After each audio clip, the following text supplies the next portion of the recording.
Hey guys, man, welcome to my boat. Welcome to my office where I make my living. My name's Edwin Evers. I'm fortunate that I get to make my living bass fishing. I've been doing this for a long time. I hate to tell you, I started back in 1997, entered my first major tournament, and just super fortunate, super blessed that I'm still able to do it to this day. I love it. But why are we out here, man? We're out here to talk fishing, to talk about my electronics. This is a Lowrance webinar.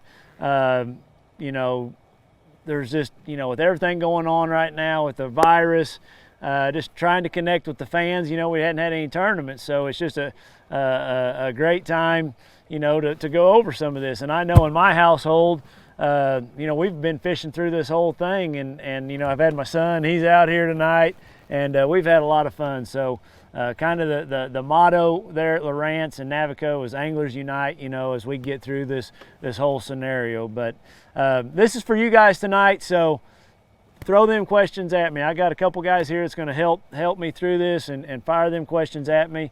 But anything you want to talk about, fishing, major league fishing, obviously my depth finders, my awesome Ghost trolling motor that I love. It's just phenomenal. How I got my boat set up, batteries, man, you name it, guys. We got cameras here. We can walk through it all. I don't want you not to ask a question that you think you might want to have. So I'm going to dive off into it right here and just show you what I have at the console.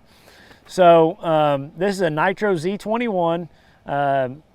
I think it's a great boat. I think it's the best boat for the amount of money that you could ever, just awesome boat. But this is what I have set up. I've got two HDS 12 lives right here, side by side. And a lot of times, always get people saying, man, why do you have two? Well, one is because I can, and two, I really, really like it. I use this one here on the starboard side. I use it strictly for looking side to side. So I've got it, looking to the right, I got it looking to the left, and this middle screen right here is my down scan. That's right what's underneath the boat. You'll notice here on this unit also that I've got my engine temperature right up here. Right now my engine's 118, but I always love to have, there's so much overlay data with these units that we'll talk about, and I'll tell you how I've got mine set up. Over here on this unit here, I've got my mapping and my 2D sonar. And right here, I just got a brand new map. I'm a guy on the maps. I use Navionics. I love Navionics, but I also always compare maps. I'm just going to throw it up here right quick and show you what I do a lot. I've got my Navionics mapping right here. I've got the new complete sonar. What are we calling it? Tell me again. What? Contour Plus. Man, I forgot it. It's brand new. Contour Plus map. They've got 8,900 different lakes, 1 foot contours. But, all mapping companies, they all got their pluses and minuses. And both these are really good and crucial for me to do my job. I love both of them.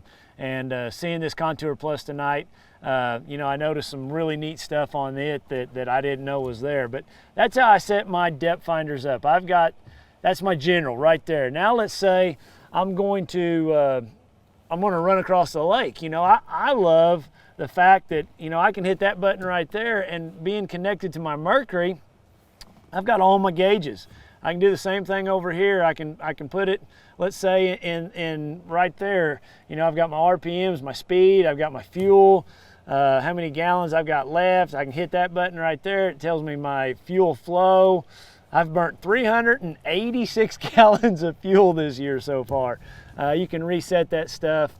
Just one of the neat things that I love about my Lowrances is they hook right into that Mercury 4-stroke in the back. Another thing that I use all the time on here. So if I hit that button right there, my Mercury little icon on this sidebar, I hit more, then I go to maintenance. So I've got 58 hours on my motor, and I've got about half my maintenance life. Those oil changes are supposed to be changed every 100 hours. I try to do it a lot more than that. I usually do it at 50 hours, 60 hours at the most. I actually just changed mine on this one and I forgot to reset it, so it's a good reminder that I came in here tonight and see that. But just moving around here, I use this screens when I'm going across the lake. These are the screens I use. I really like them a lot. I can see them, they're big, got my volts, I always know what my batteries have. Moving on here, I hit this little boat button.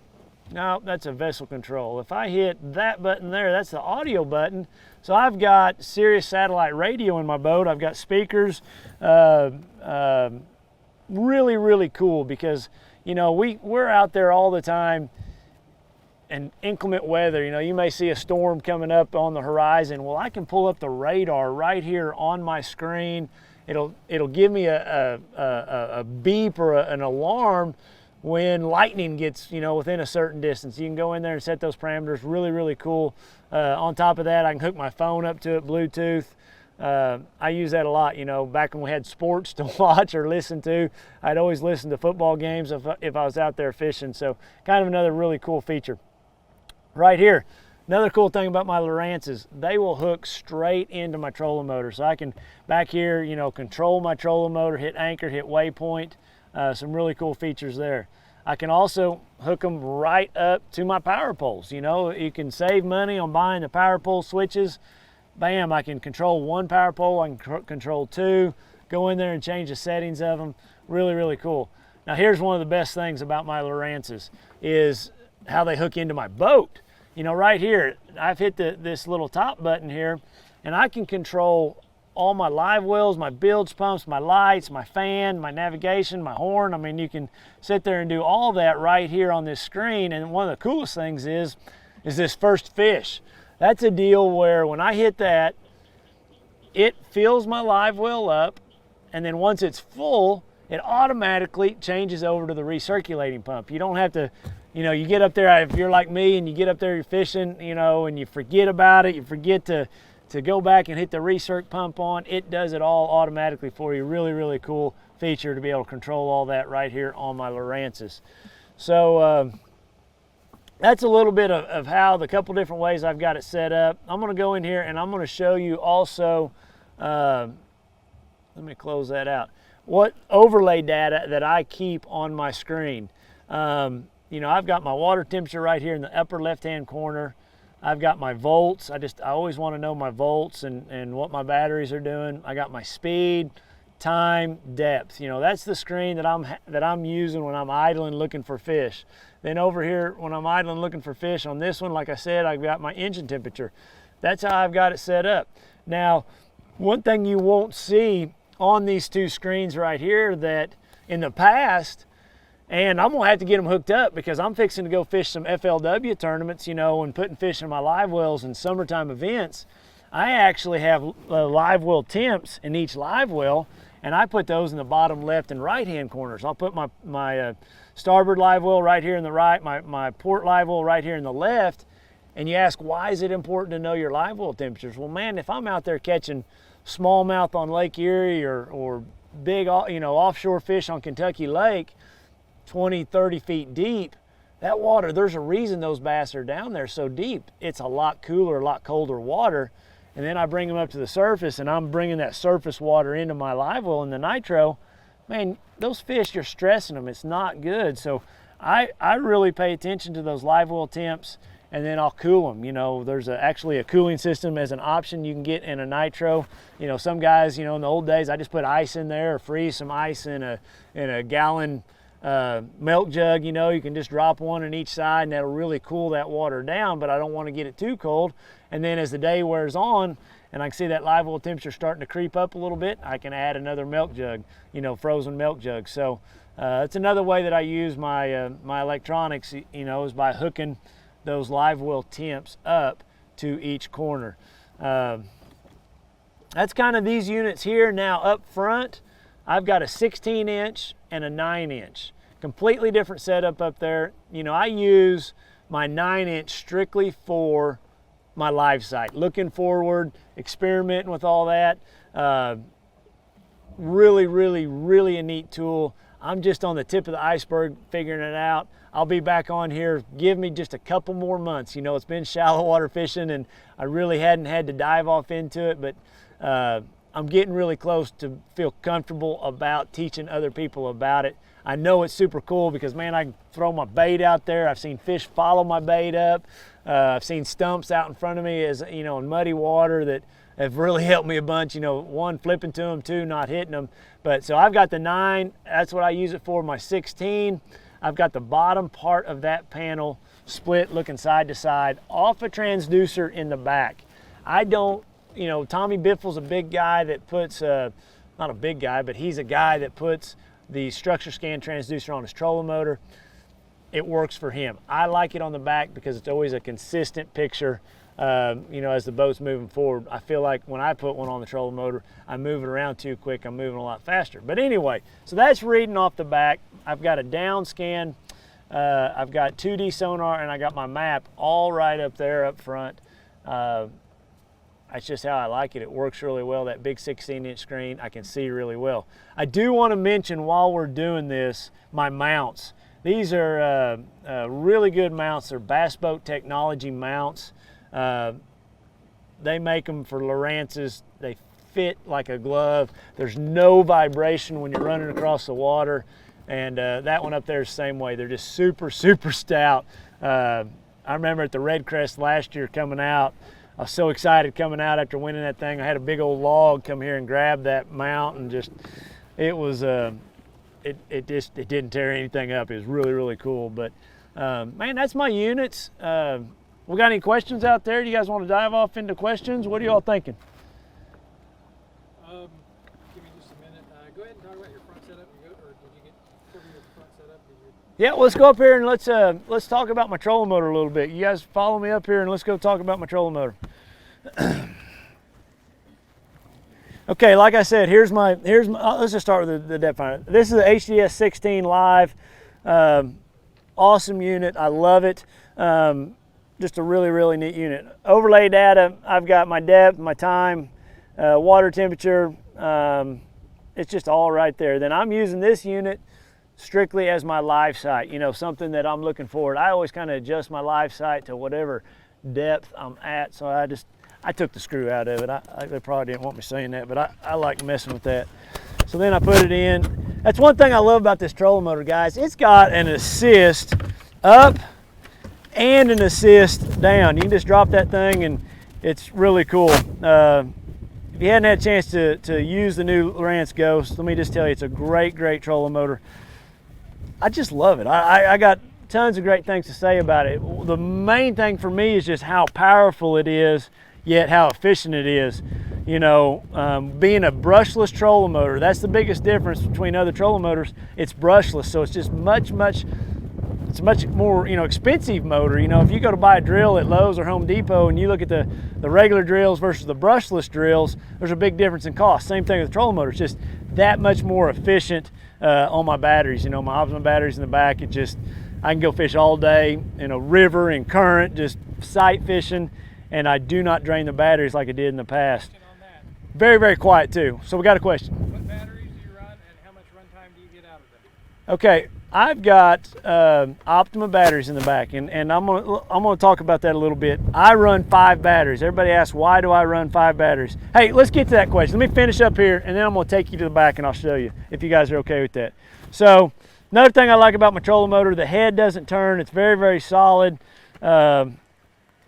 Super quiet, super efficient. You know, being a brushless motor, there's just no resistance, no feedback on my units. Very, very clean, pretty cool deal.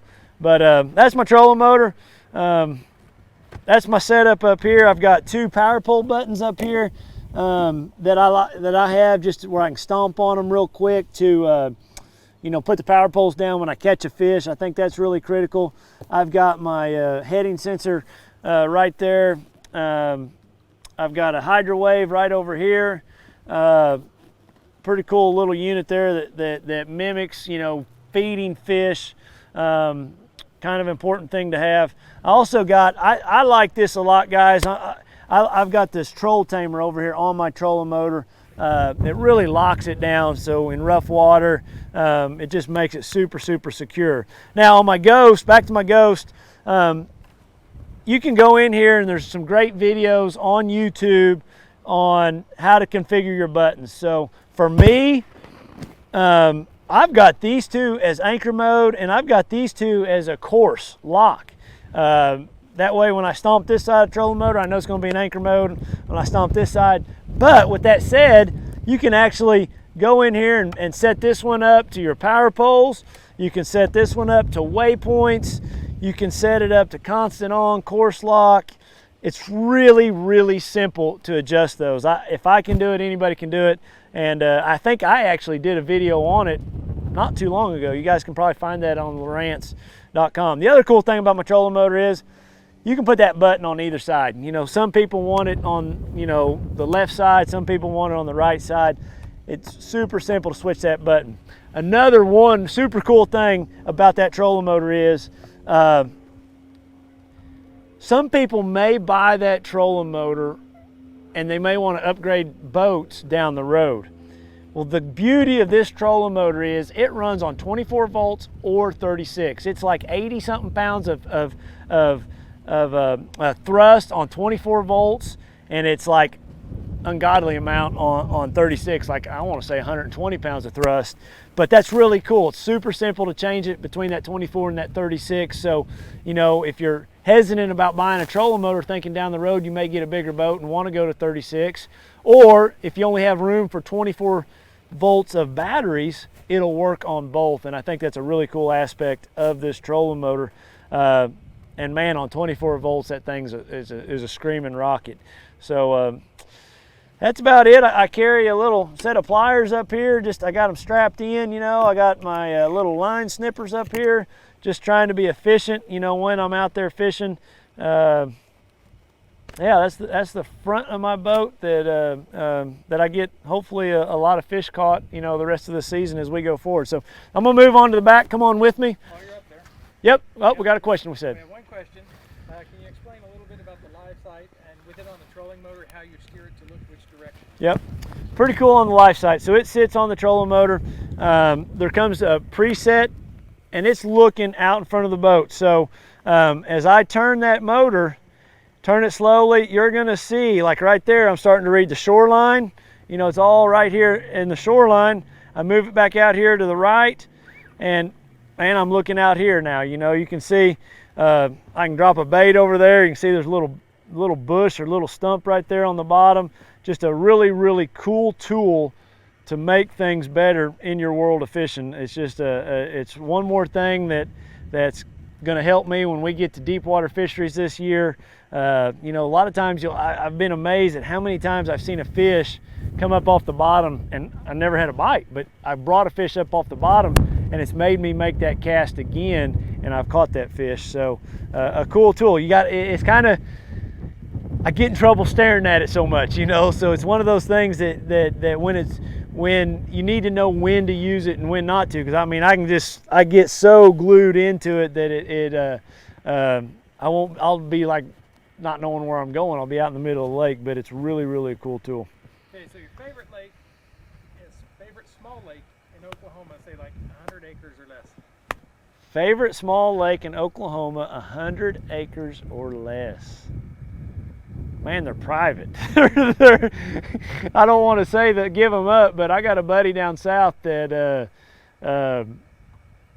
he's the main man in pecan industry, and he's got some awesome lakes. And if he's watching, he knows exactly who I'm talking about.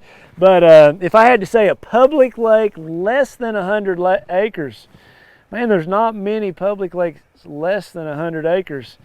I don't know, you guys throw a few options out there and then I'll choose from those, because like, you know, smaller lakes that come to mind is like Spavinaw and Uchi and you know, like Lake Murray down by Texoma, or some lakes like that. I haven't fished Dripping Springs or Okmulgee yet, but I'm planning on it. But yeah, I don't really have an answer for that, guys. I'm sorry. Somebody asked if you could stow and deploy that trolling motor a couple times. They want to see that action of it. Yeah, absolutely. We got anybody watching? How many is out there watching? That's really cool right there. Look at that. So, you know, in my business, I'm all about efficiency and you know, going fast. So I got that trolling motor pointed straight forward right now. So it automatically goes to the deploy either side. It's not ever, the prop's not ever going to hit it. If I move it over this way a little bit, it's going to go to that side, which is super, super cool. I like it. It works either way. It just automatically goes to that stow position. 347, awesome. So that's it right there. It's got a really cool ram, makes it easy, slows it down either direction. You got to push on just a little bit to get it to go down, but really a good bracket. Another really cool thing about it that I didn't touch, it's got like right here's my cable. There's a little hook right there behind the head. So I'm not ever, like, you know, in the old days, I'm always pulling that against these cables and I'm tearing them and ripping them out right there. So I just hooked that little cable and you can just put it right in. It's kind of a cool deal. The other thing is that knob to adjust the height is here on the back side of the boat. You know, it's not on the outside of the boat. I'm trying to reach out there, but it's here on the back side of the boat. So when I want to raise or lower that trolling motor, it's on this side of the boat. Makes it really, really simple. I'm gonna drop my sunglasses in the water if I'm not careful. Any other questions for the front? Okay, so just kind of the same one. How much runtime are you getting out of your batteries with that? How much runtime? Man, I've not run them dead, so I can't, you know, I can tell you last year at Red Crest, you know, those days of practice, you know, it was summertime and we had 14, 15 hours of daylight that first day and I was good all day long. So let's go back and look at my battery setup.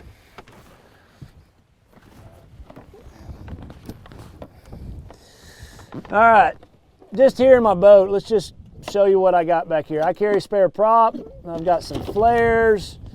I've got a hammer in case I need to straighten out a prop. I got some oil, rope, got me a trolling motor prop nut, got some other tools right here, a couple of channel locks.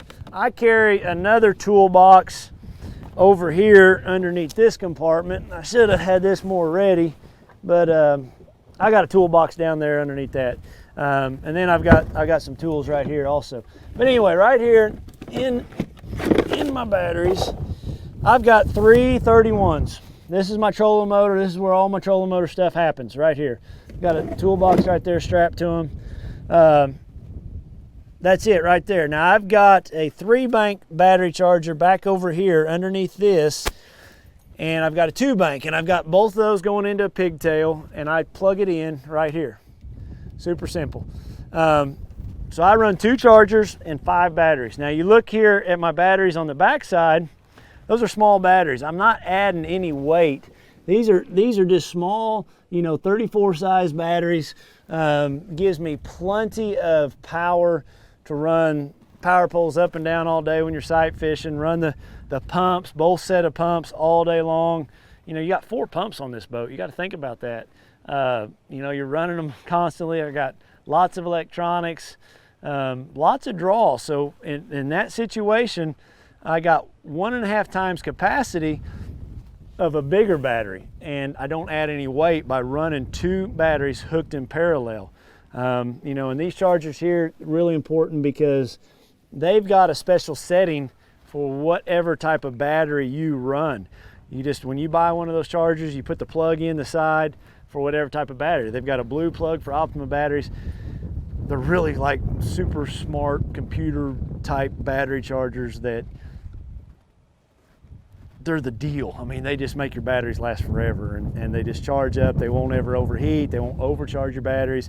I leave it plugged in 24/7. When I'm not using the boat, I get in the shop, I plug it in the instant I get in there, and I unplug it the next time I leave. So that's my setup on my batteries.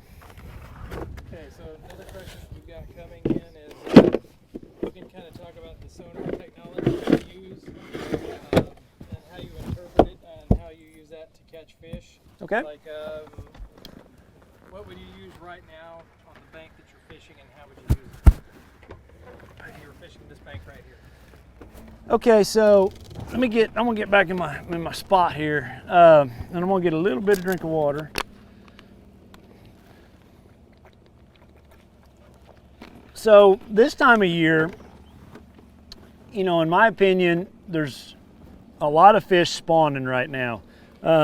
So for me, I would be looking at my mapping. I'd be looking for little areas little flats, you know, where it's just a spawning flat, you know, just something that, you know, little points, little places that a bass could spawn. And, you know, I'm just gonna be paying attention to my electronics, looking for those little points that stick out, those little jut outs. I don't know how to describe it, but, you know, for me this time of year, you know, in this part of the country, that's gonna be critical. You know, anytime you're fishing points, in the back of a pocket, you know, it's just, I focus a lot on points, but I'm gonna really pay attention to what the bank is made of, you know, bigger chunk rock versus pea gravel, and try to duplicate that as much as I possibly can. Okay, so now a little bit off your normal fishing, how would you go out finding crappie right now? How would I go out finding crappie right now? What would you use to search for them? And what would you look for on sonar? Well, I'm not an expert crappie fisherman, guys, so I feel like them crappie are probably, a lot of them are up spawning right here in Oklahoma, if that question came from Oklahoma. If not, they're just getting done, just coming back. So, you know, for me, I'm gonna be looking, you know, in the backs of those pockets. I'm gonna idle around till I see them, you know, maybe find a brush pile right there on the side of a spawning pocket. And you know, you will be able to see them on that down scan. You can literally idle over one when they're loaded in there, count how many there is on that down scan, and you might be able to catch every one of them, and idle back over it and see if there's none there. That down scan is that good. I've always told anybody that you could swim underneath my boat and hold up 4 fingers, and I'd say, yep, he's got 4 fingers. Or, you know, you could go down there and whatever finger you could, how many fingers you held up, I could see how many fingers you're holding up on my down scan. Excellent. Okay, so another question that came in is, one of the new features on the Live is the shortcut keys. Do you use those? What kind of things do you have set up on those? Oh, great question. Okay, so my shortcut keys, I've got it that when I hit that first button, it goes automatically into standby. I hit it again, and it comes out of standby. Let's see if I got the second one as a waypoint for rocks. I can't remember because it was different for me last year. The third one I haven't set yet. So last year I had them all set. I just hadn't had time yet this year. But right now I've got the first one as standby. The second one as a rock. Let me see what I got these over here. Standby. And I don't have the next one set up. But there's so many different things you can do with them.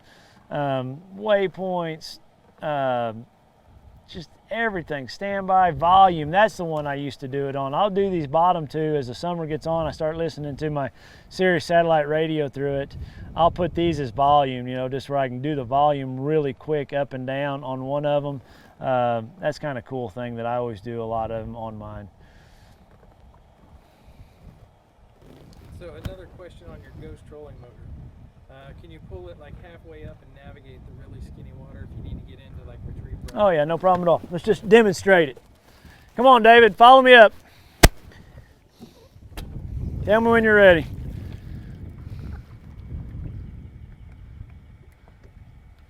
All right. Okay, so you'll see right there I'm in deploy mode. When I get it right there to the water's edge, it's good to go. So I can do whatever I need to do to get into shallow water. All day long. That's how you go win the red crest, when you get it up like that and you can go over beaver dams. Okay, another question that just came in was thermoclines. How do you see them and why is that important to you? Man, y'all are asking tough questions. I just see them by turning up my sensitivity a little bit on this thing. And why is it important? Because in my mind, I don't think it's a hard, fast rule in certain lakes, but in some lakes, there's not any good oxygen below that thermocline. And why I say certain lakes, because I know I've seen that thermocline before, but yet I'll see stripers down below that thermocline, so I don't fully understand that one. But I know as far as bass fishing, that thermocline, it's deeper. It's the deepest it's going to be all year long right now. And then as the summer progresses, that thermocline gets shallower, shallower, shallower, and we'll start catching them shallower. But you'll catch the bass, the deepest you'll catch them right after they spawn. The big ones, they go super, super deep, and they'll go right to that deepest portion of that thermocline. And as the summer progresses, that thermocline gets shallower, shallower, shallower, and the oxygen content gets better. The oxygen is better above that thermocline or right at it.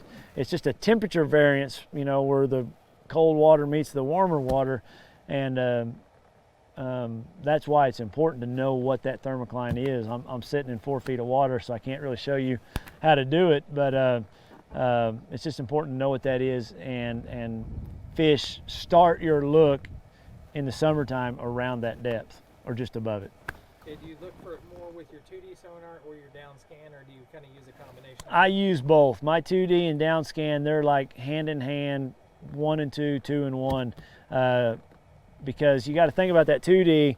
It's a cone. I'm gonna see stuff on that 2D that the down scan could miss, because that down scan is just a slice.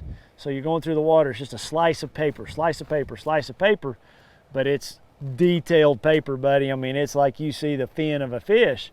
That 2D is a cone, so I'm gonna see stuff out that the down scan may miss. I verify a lot of things between the two. I may see something on 2D, circle back around, go right over it and verify, oh yeah, that's a tree with 3 bass in it. So I use them both. Very, very important. You got to have both. A question that came in from Andrew Veselick. Is it bothersome to be a big winning American fishing machine? Andrew, funny question, buddy, but no, I'm very thankful and fortunate to do something I love to do. Do you feel like if you're out there fishing and people see your boat, they come start following you around and trying to fish and get in your way? That's one thing about a wrap boat when you're out fun fishing. There's days that you would just want to just go fishing and just blend in with everybody else, but that's a blessing in disguise, because if I didn't have the wrap boat, I wouldn't have the sponsors and wouldn't have made my living fishing. So it's something that is never going to bother me. If any of you guys are out on the water and you see me fishing, absolutely come up, jump in my boat. I'll show you my electronics. I'll show you my trolling motor. Come say hi. No, Unless you're in the middle of winning a tournament. That's a great point. Unless it's in the middle of a tournament, But if it's just a day out here fun fishing with my son or my son-in-law, absolutely come up and say hi. I'd love to shake your hand and meet everybody. Excellent. Next question that came in: what are your favorite structures to fish on 10 killer? Favorite structures to fish on 10 killer? For me, all my experience on 10 killer is wintertime, December, January through the 1st of April. And if I'm going to 10 killer, I want to catch smallmouth. That's just why I'm going. So for me, it's all about that pea gravel, those spawning pockets with an occasional rock. That's the stuff I really, really like over there. That's the stuff I look for, just if I can find me a stretch of, an underwater point or a spot where I've got, 15 to 20 foot depth water with a pea gravel bank, that's what I'm looking for. Okay, another question that just came in was somebody noticed that you have 2 different color palettes on your side scan and your down scan. So what's your favorite color palette do you like to use and why?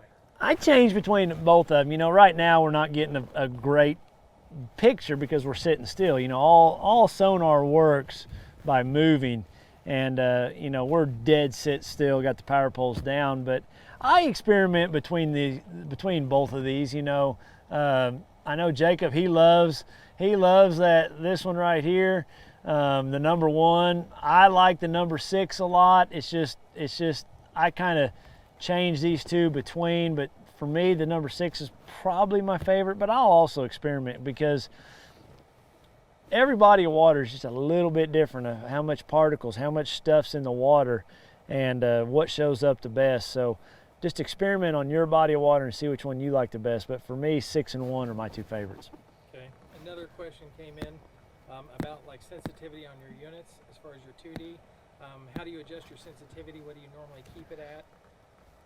So right there, you know, I've been fishing shallow all year. I've got it +3.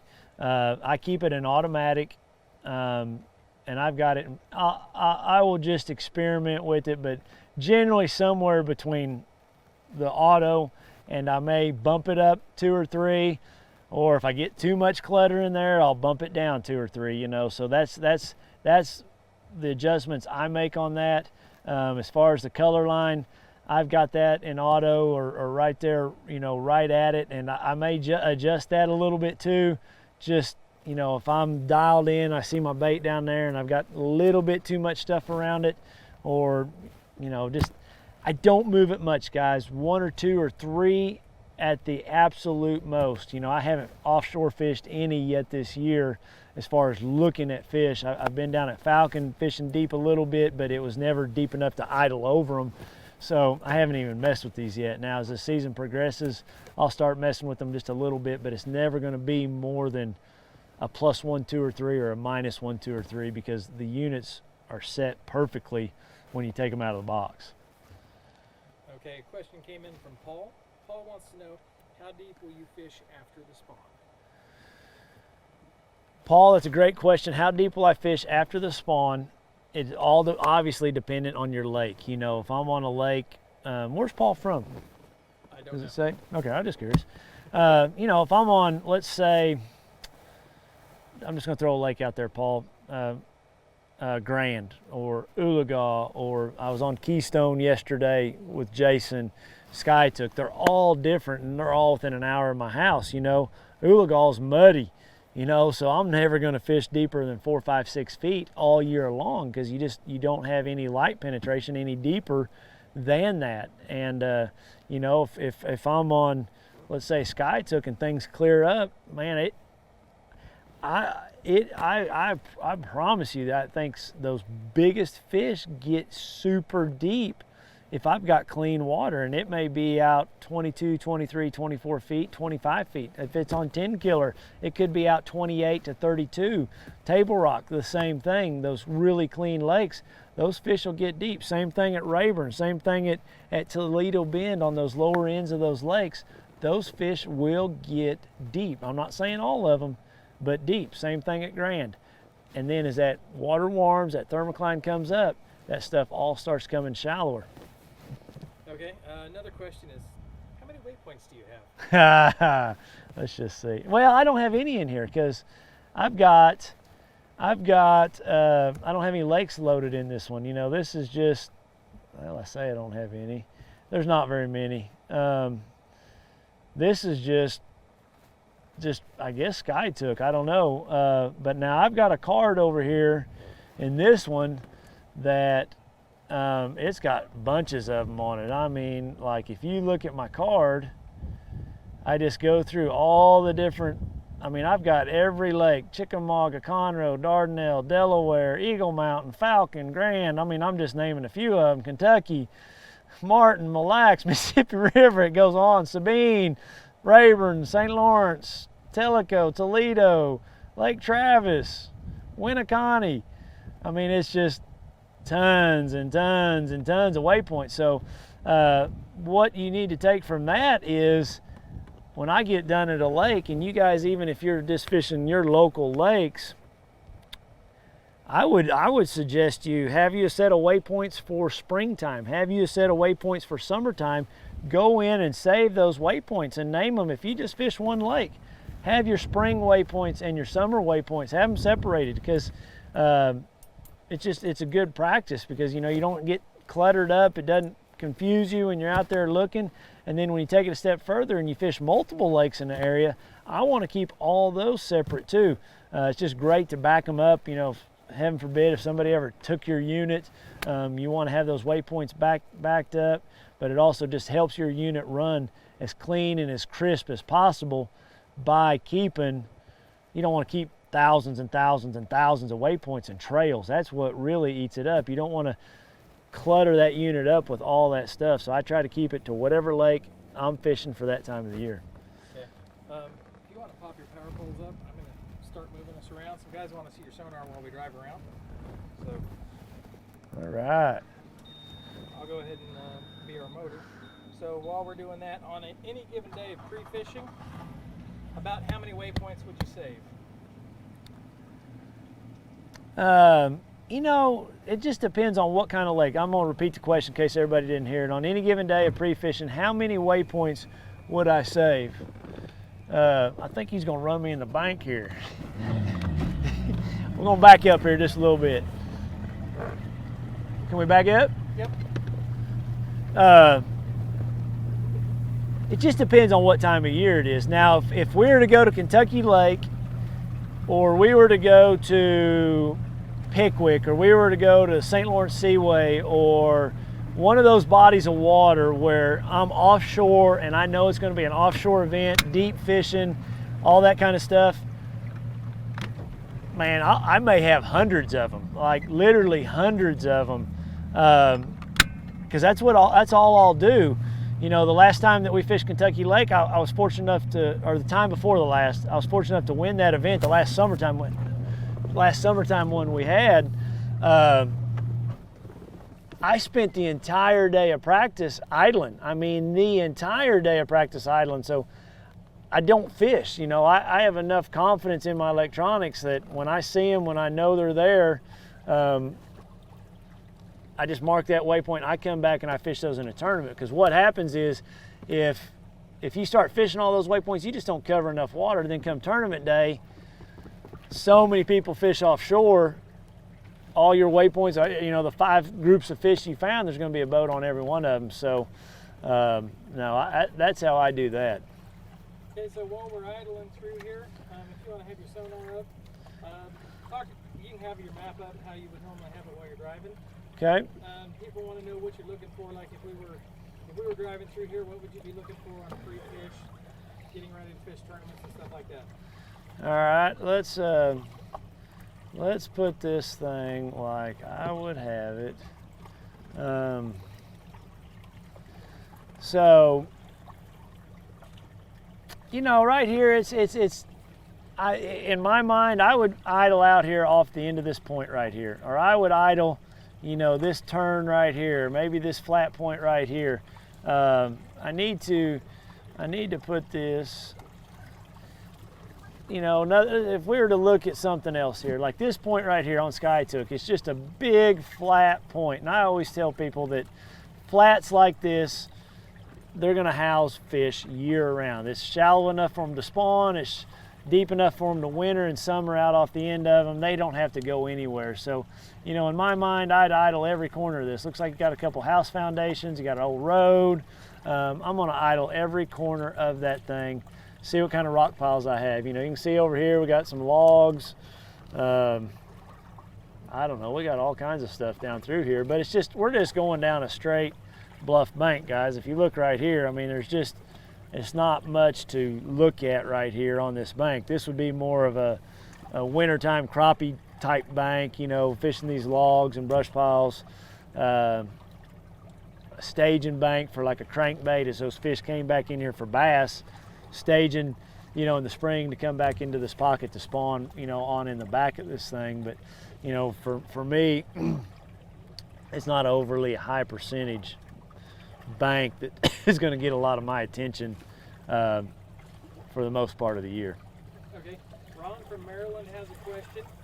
This question is, I fish river systems which are not that deep, and was wondering, after the spawn, what areas would you target to fish from? And he's from where? Maryland. Maryland, river systems that are not that deep, and after the spawn, what areas would I target?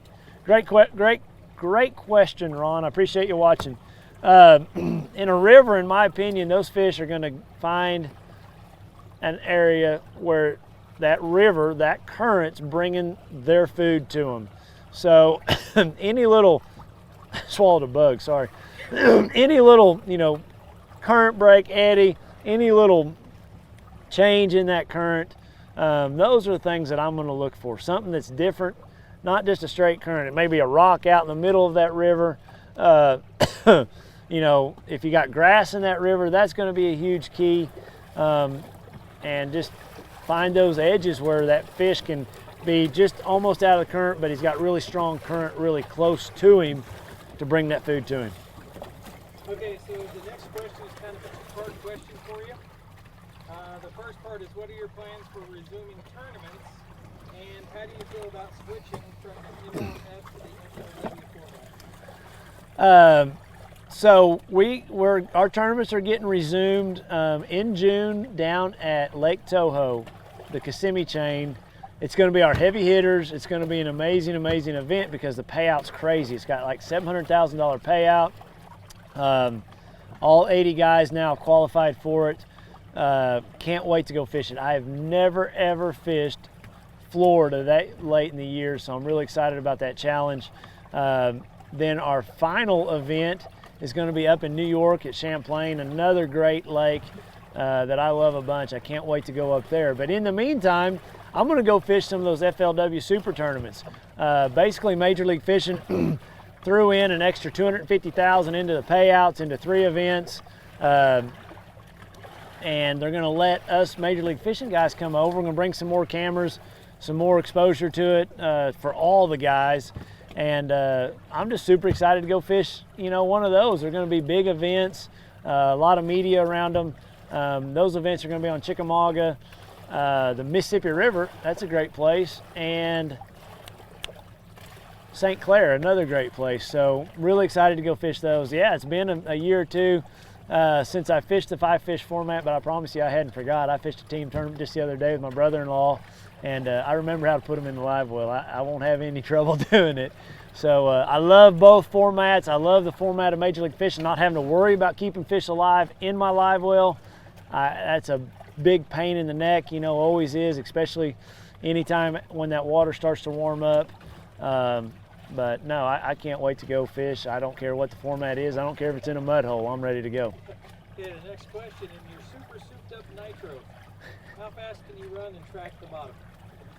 Oh, that's a good question. It depends on the lake and the bottom, what the lake's made of, the water's made of. You know, if I'm in a super clear lake like Table Rock, I can go 60, 62, 64 miles an hour and I can track the bottom the whole way. Now, if I'm on a lake that's just really fertile with a lot of stuff in it, I can't. You know, it's a slower speed for whatever reason. So, hope that answers your question.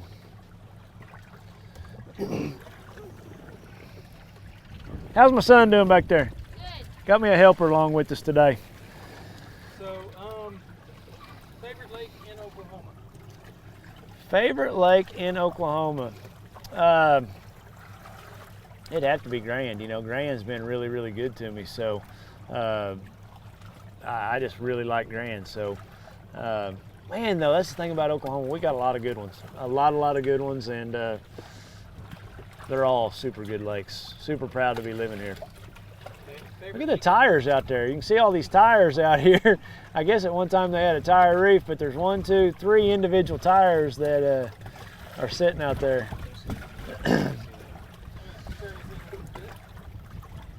I can zoom in on that right there. Just a tire sitting right there. Tree branch. Is that any better now? Can I block it? You can just see those tires sitting down through there. What other questions you got, Jacob? Favorite lake in general? Favorite lake in general? Don't make me pick one. I love Rayburn, I love Toledo, and I love Falcon, and I love Amstead, I love Guntersville. I like Okeechobee. I like Lake of the Ozarks. It's been a long time since we've been there. I really like Lake of the Ozarks. It's a great lake. Fish is really good. But Texoma, super fond of that. I mean, that's just really where I learned how to bass fish is Texoma. So I like Lake Ouachita over in Arkansas. Talk about a beautiful lake with grass, just a cool lake too. So I can go on and on. I don't have too many of them that I have something against. Okay, another question that just came in is when you locate fish on your side stand, how do you circle back to that exact spot? Super simple. So let's say I'm gonna stroll back here in time. And I'm going to mark, let's say, that tire. I just put my cursor right on it. I'll hit the zoom button one time, put it even closer, I'll hit it again, and I will get that cursor right on it, and then hit waypoint right there, figure out what the symbol is. I'll put a fish symbol right there and hit save, and that's how I do it right there. That's a great thing. You know, I don't have trails. Let's get a trail up here. That's something that I use a lot. I use my trails, and I'll even take it a little bit further, because with, you know, we had the question on waypoints and managing them. I will name them. So like a lot of times, you know, if you fish as much as I do and all the lakes, they get confusing. I'll go in and I'll name my trail day 1, or I'll put the date. You know, I'll put 5/12, you know, 2020. I can put the date of my trail. So not only do I manage my waypoints, but I also really manage my trails, because, you know, if I come back to the lake the second time, oh, I fished this section of the lake, because I can go back and look. You know, I fished it day 1. It may have been cloudy. Maybe I need to re-look at that section of the lake on a sunny day. You know, then when I go to my next trail, you know, I'll put it a different color so I can see all my different trails. They're different colors for the days and the time of the year that I'm there. I think that's a neat thing that I use that maybe some people don't. Cool standing timber right there, fish sitting right there on the side. I don't know if you guys can see that or not, but you just got one piece of pole timber, and you got to, I'd say those are crappie definitely sitting on that pole timber right there.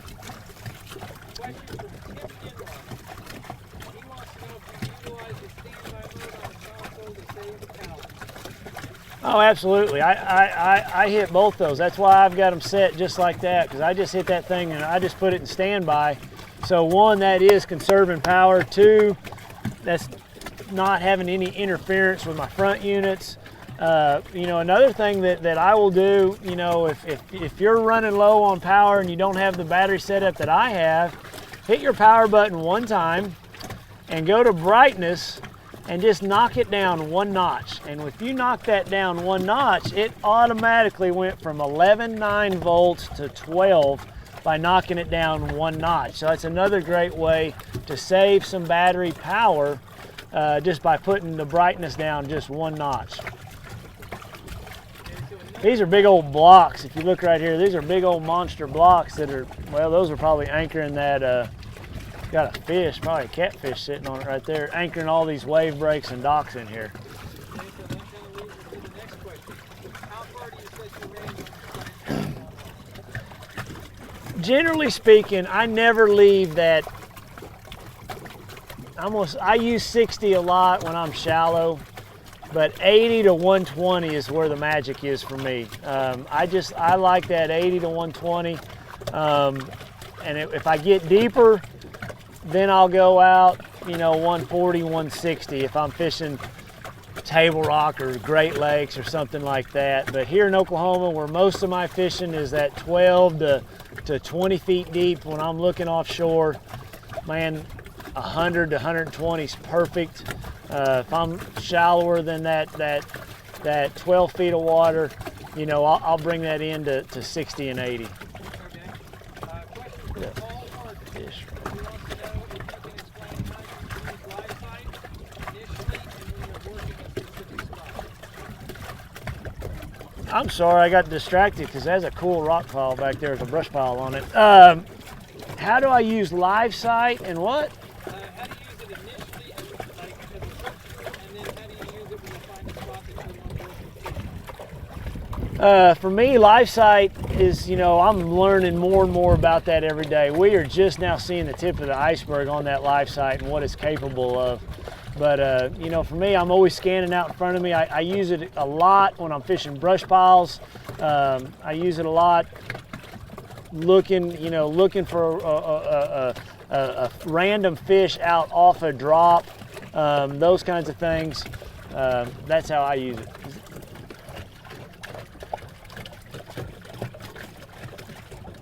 What was the rest of that question? It was a 2-part question. I think I didn't get it. So how do you use it initially, and then how do you use it when you're, so initially you use it as a search tool, and then when you're Oh man, that's just like if I'm sitting there and I'm anchored up, you know, you know, trying to fish one spot, I'm just going to pay attention to it to see if I have fish follow my bait in. I'm going to point it the direction I'm retrieving, those kinds of things, just to see if there's anything that's not committing to my bait fully. You know, maybe I drew them off the bottom, drew them off the brush pile, the rock, whatever it is, but they didn't eat it. So I'm going to be just watching it. Maybe it tells me I need to make a bait change. That was kind of the next question that came in too. So when you're using that and you see a fish that might maybe follow your bait 2 or 3 times and never come into it, you can switch up to a different bait. Well, yeah, obviously, that's yes, sir, 100%. I'm gonna switch up to a different bait. I'm gonna do it really quick. If he didn't eat it the first time, I'm gonna throw it out there again, and I'm gonna reel it as fast as I can possibly reel it, and see what happens, and or maybe pause it, you know, after I've reeled it really fast. But then, yes, then I'm gonna throw something out there, you know, on the bottom, you know, drag it in, something like that. You know, one of the things about it is it'll teach you if fish want a bait faster or slower, because you know a lot of times you'll see a fish follow it up after you've reeled your football jig or your Carolina rig in fast. Well, that'll tell me, hey, maybe I need to pick that big crankbait up, or a hair jig or a swim bait, something like that I'm bringing through the water quicker and up off the bottom. Got some trees out here, don't we? What's the next question, Jacob?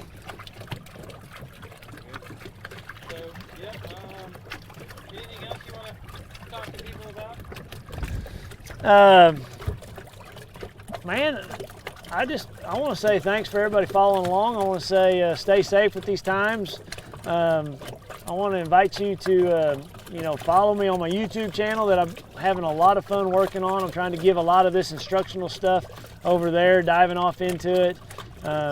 Ask some questions and you know, tell me a lake that you want me to go fish, because I've got, you know, every month I'm trying to do a brand new lake that I've never seen, and that's really challenging because a lot of us are faced with, you got to go to the lake and you hadn't been there in a month. Well, I'm going to lakes I've never seen before and trying to figure them out. So, you know, put some comments on that YouTube of some lakes maybe you'd like me to come in your part of the country, and we'll get it done. But I hope you enjoyed following along. I enjoyed it with you guys. So, MLS. oh yeah. We got to thank Major League Fishing, because right here is a stat unit that we would not have been able to do. You guys, we kind of gave you a run through on my boat, but you'll notice right there that gray thing on that back compartment. That's where those stat units mount.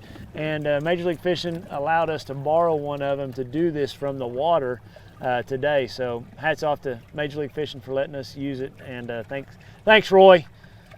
I appreciate you, buddy. You're great at what you do. Amazing. And starting today, there is a $300 rebate on live sites if they want. Hey, another cool thing, $300 rebate today, starting today on live sites. That's these units right here, live site transducer. These hook up into these units, so starting today, that's a cool thing. Also, there is going to be a rebate. Tell me on the Contour Plus. Anybody that purchased their HTS Live.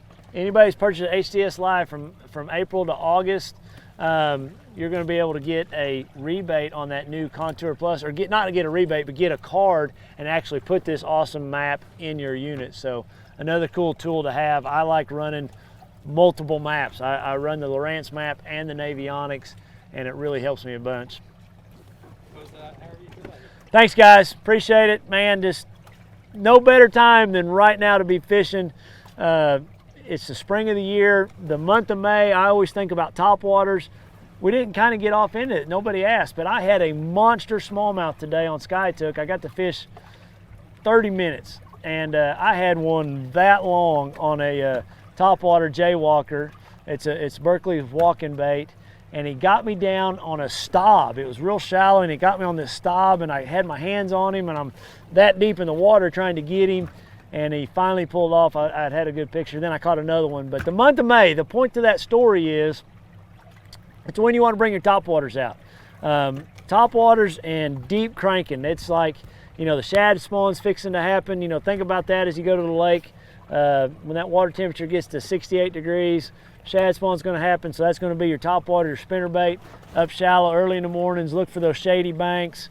And then as the day progresses, get out offshore, start throwing that big crankbait, that Carolina rig, finding those big females that have moved offshore. Those are going to be the first ones to show up out there. But it's a fun month to be fishing post spawn. I love it. Everything's kind of feeding up in the water column.